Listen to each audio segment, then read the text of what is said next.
ዛሬ እንግዲህ የድሮ ግጥም ነው ይዤላችሁ መጣሁ። ዝም ብሎ ፋይል ይቀመጥ። ስሜ ነው ጥቁር ይላል። ስሜ ነው ጥቁር ከልጅነቴ ፊቴ ሙሉ ብጉር እግሬ ሙሉ ጸጉር።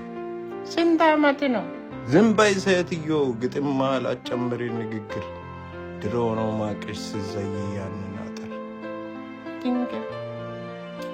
አሁን በቅርብ ቀን እሆናለሁ ራፐር። ምኞቴ ነበር ግን ለመሆን ፓይለት። አውሮፕላን ወጥቼ አውሮፕላን ቀጭቼ እሷን ብዬ ቸቼ ሌላዋን አጭቼ ራፐር እሆናለሁ ከትዳር በኋላ ሙድሽን ገምቼ። ይኸው ዛሬ ዞሮ መጥቶ ከኪሴ 400 ሞልቶ ዘጭ ብዬ ስኬት ውስጤን ደስታ ሞልቶኛል። ግርማ ራሱ ሳይቀር ፌስቡክ ላይ አድርጎኛል። ከባስ ወደ ሌላ